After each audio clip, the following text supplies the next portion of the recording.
During the COVID-19 pandemic, the British state has exercised coercive powers over its citizens on a scale never previously attempted. It has taken effective legal control enforced by the police over the personal lives of the entire population. For 3 months, it placed everybody under a form of house arrest, qualified only by their right to do a limited number of things approved by ministers. All of this has been authorized by ministerial decree with minimal parliamentary involvement. It has been the most significant interference with personal freedom in the history of our country. We have never sought to do such a thing before, even in wartime, and even when faced with health crises far more serious than this one. The most draconian of the government's interventions, with the most far-reaching economic and social effects, have been imposed under an act which does not appear to authorize them. The sheer scale on which the government has sought to govern by decree, creating new criminal offences, sometimes several times a week on the mere say-so of ministers, is in constitutional terms truly breathtaking. The government has routinely made use of the exceptional procedure, authorising it in urgent cases to dispense with advance parliamentary approval, even where the measure in question has been mooted for days or weeks in advance. Thus, the original lockdown is imposed without any kind of parliamentary scrutiny until the middle of May, 7 weeks later.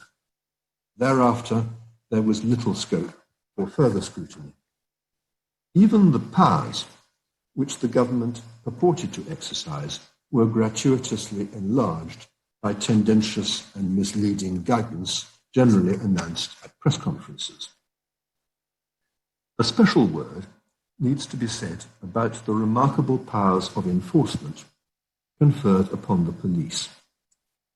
The police received powers to enforce the lockdown regulations by giving directions to citizens which it was a criminal offence to disobey. Fixed penalty notices are normally authorised by statute in modest amounts for minor regulatory infractions, parking and lesser offences. The government's regulations, however, authorised them for a great variety of newly created offences and sometimes in very large amounts. On the 26th of August, the government introduced by decree an offence of being involved in a gathering exceeding 30 people, and it empowered any policeman in the land to issue a fixed penalty notice of £10,000. This sum, enough to ruin most people, was far in excess of any fine that would be imposed by a court for such an offence. The power was originally advertised as being intended to deal with raves, but it has of course been used for much wider purposes. In particular, it has been used to suppress protests against the government's coronavirus policies. On the 30th of August, the police served a £10,000 fixed penalty notice on Mr. Piers Corbyn for addressing a rally against masks in Trafalgar Square. The regulations contain an exception for political protest, provided that the organisers have agreed a risk assessment and taken reasonable steps to ensure safety. On the 26th of September, the police broke up a demonstration against the government's measures, whose organisers had agreed a risk assessment with the local authority and had taken reasonable steps to ensure safety. The police claimed to have done this because some of the demonstrators had not acted in accordance with the arrangements made by the organisers. So they cleared the square using batons with considerable violence, injuring about 20 people who were guilty of nothing other than attending an apparently lawful protest. There is, of course, a notable piece of selection involved in these actions. No such fines, arrests, or assaults have been seen in other demonstrations, such as those organised by Black Lives Matter or Extinction Rebellion, which did not observe social distancing either, but were thought by the police to have greater public support. The Mayor of London applauded the police action on the 26th of September. The silence from civil rights organisations such as Liberty has been deafening. The police's powers of summary arrest are regulated by primary legislation, the Police and Criminal Evidence Act 1984. Under Regulation 9.7 of the original lockdown regulations, the government purported to amend that act by enlarging the police's powers of arrest so that they extended to any case in which a policeman reasonably believed that it was necessary to arrest a citizen in order to maintain public health. I need hardly say that the Public Health Act confers no power on ministers to amend other primary legislation in this way. In fact, the police substantially exceeded even the vast powers that they received. In the period immediately after the announcement of the lockdown, a number of chief constables announced that they would stop people acting in a way that they regarded as inessential, although there was no warrant for this in the regulations. One of them threatened to go through the shopping baskets of those exercising their right to obtain supplies, so as to ensure that they were not buying anything that a constable might regard as inessential. Other forces set up roadblocks to enforce powers that they did not possess. Derbyshire police notoriously sent up surveillance drones and published on the internet a film clip denouncing people taking exercise in the Derbyshire fells, something which people were absolutely entitled to do. When I ventured to criticise them in a BBC interview for acting beyond their powers, I received a letter from the Derbyshire Police Commissioner objecting to my remarks on the ground that in a crisis such things were necessary. The implication was that in a crisis the police were entitled to do whatever they thought fit without being unduly concerned about the limits of their legal powers. That is my definition of a police state. Now, many people think that in an emergency, public authorities should be free to behave in this way because the ordinary processes of lawmaking are too deliberate and too slow. I do not share that view. I believe that in the long run, the principles on which we are governed matter more than the way in which we deal with any particular crisis. They're particularly important in a country like ours, in which many basic rights and liberties depend on convention. They depend on a recognition, not just that governments must act within their powers, but that not everything that a government is legally entitled to do is legitimate. The Public Health Act requires any exercise of its regulation-making powers to be proportionate. The government has included in every regulation it has made to date a formulaic statement that it is. But its actions speak differently. Its public position is explicable only on the basis that absolutely anything is justifiable in the interests of hindering the transmission of the disease. I reject that claim. Powers as wide and as intrusive as those which the government has purported to exercise should not be available to a minister on his mere say-so. In a society with the liberal traditions of ours, the police ought not to have the kind of arbitrary enforcement powers that they have been given, let alone the much wider powers that they have not been given, but have sought to exercise anyway. These things should not happen without specific parliamentary authority, in the course of which the government can be required to explain and justify its proposals and expose the evidence behind them in detail, so that its proposals can be properly debated, amended, or rejected by a democratic legislature. Their imposition by decree, even if the decrees are lawful, is not consistent with the constitutional traditions of this country. Now, there are, I would suggest, at least 3 lessons to be learned from this dismal story. The first lesson is one to which I drew attention in my BBC Reith lectures last year. Our society craves security. The public has unbounded confidence, which no amount of experience will dent, in the benign power of the state to protect them against an ever wider range of risks. In Britain, the lockdown was followed by a brief period in which the government's approval ratings were sky high. That is how freedom dies. When societies lose their liberty, it isn't usually because some despot has crushed it under his boot. It is because people voluntarily surrender their liberty out of fear of some external threat. Historically, fear has always been the most potent instrument of the authoritarian state. That is what we are witnessing today. But the fault is not just in our government, it's also in ourselves.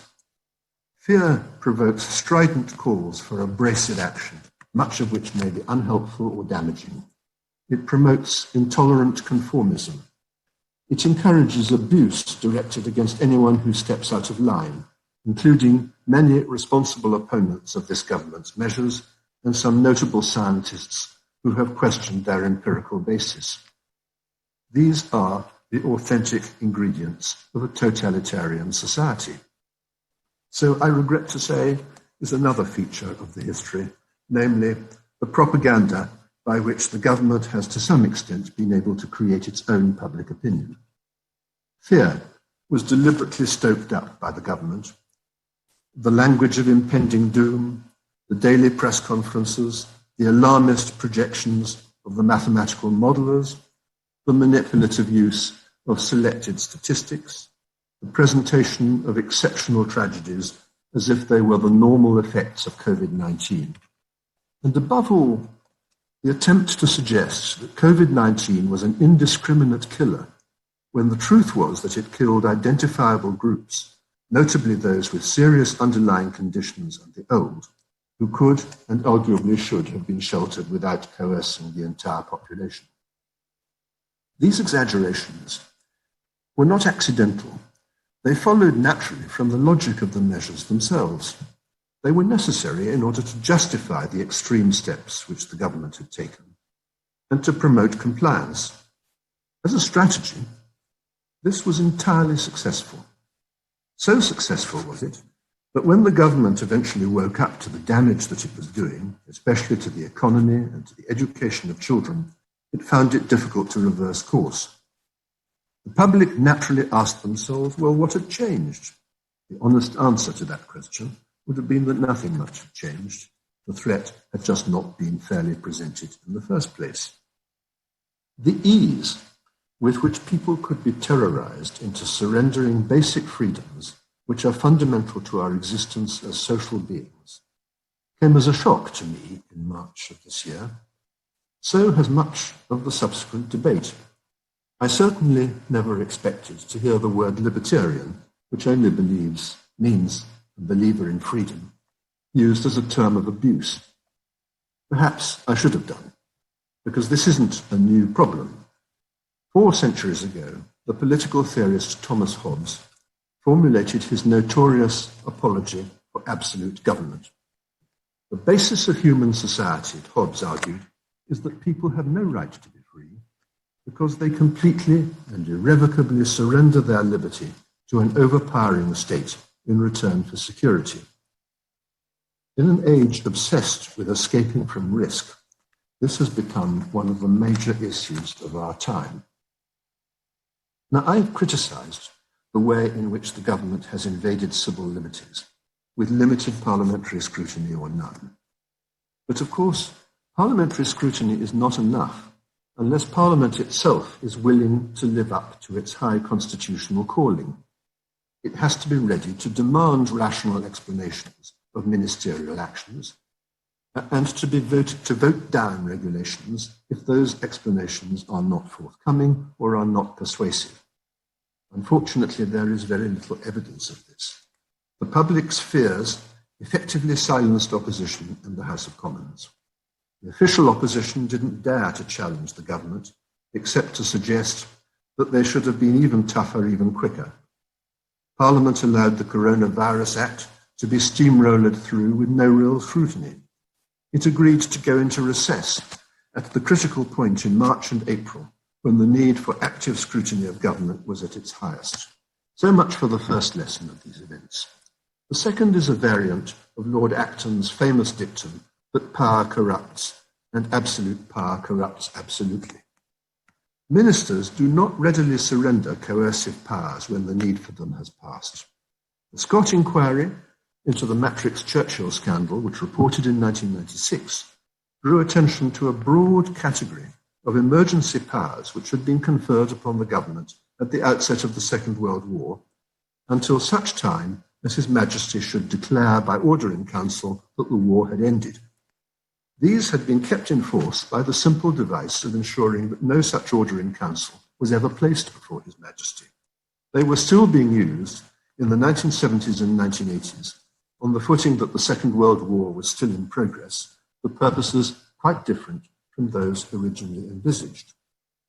Likewise, the powers conferred on ministers and on the police by the Terrorism Acts of 2000 and 2006 have been employed not just to combat terrorism, but for a variety of other purposes, including the control of peaceful demonstrations, the enlargement of police stop and search powers to deal with ordinary non-terrorist offences, and the freezing of the assets of an Icelandic bank for the protection of its UK depositors. So it will come as no surprise that the present government, having announced on the 23rd of March that the lockdown would be necessary until the NHS was able to cope with peak hospitalisations, should in fact have continued through May and June, well after this objective had been achieved. Ministers did this notwithstanding the warning of their scientific advisers in reports submitted by SAGE in February and March that a lockdown could delay infections and deaths but not stop them. Once again, fear persuaded people to accept the surrender of their liberty, even when the lockdown was no longer capable of achieving the objective originally claimed for it. If the government had made its regulations under the Civil Contingencies Act, as it should have done, they would have had to be reapproved by Parliament every 30 days. Even with a relatively supine House of Commons, it is permissible to hope that Parliament would at least have called for a coherent explanation of this profoundly damaging decision. The third and last lesson which I want to draw from these events is that government by decree is not just constitutionally objectionable, it is usually very bad government. There is a common delusion that authoritarian government is efficient. It doesn't waste time in argument or debate. Strong men get things done. Historical experience should warn us that this idea is almost always wrong. The concentration of power in a small number of hands and the absence of wider deliberation and scrutiny enables governments to make major decisions on the hoof without proper forethought, planning, or research. Within the government's own ranks, it promotes loyalty at the expense of wisdom and flattery at the expense of objective advice. The want of criticism encourages self-confidence, and self-confidence banishes moderation and restraint. Authoritarian rulers sustain themselves in power by appealing to the emotional and irrational in collective opinion. The present government's mishandling of COVID-19 exemplifies all of these vices. There is not and never has been an exit plan or anything that can be described as a long-term strategy, only a series of expedients. The Public Accounts Committee in the House of Commons reported in July that the lockdown had been announced without any kind of cost-benefit analysis or advanced planning for its disruptive economic effects. So many relevant social and educational considerations were disregarded in favour of an exclusive concentration on public health issues, and not all of those. These are classic problems of authoritarian government. It is habitually inefficient, destructive, blinkered, and ultimately not even popular. The British public has not even begun to understand the seriousness of what is happening in our country. Many, perhaps most of them, don't care, and won't care until it's too late. They instinctively feel that the end justifies the means, the motto, of every totalitarian government which has ever existed. Yet, what holds us together as a society is precisely the means by which we do things. It's a common respect for a way of making decisions, even if we disagree with the decisions themselves. It is very difficult to respect the way in which this government's decisions have been made. It marks a move to a more authoritarian model of politics, which will outlast the present crisis. There is little doubt that for some ministers and their advisors, this is a desirable outcome. The next few years will see a radical and lasting transformation in the relationship between the state and its citizens.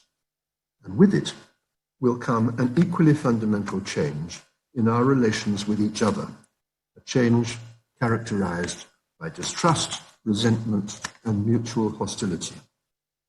In the nature of things, authoritarian governments fracture the societies which they govern.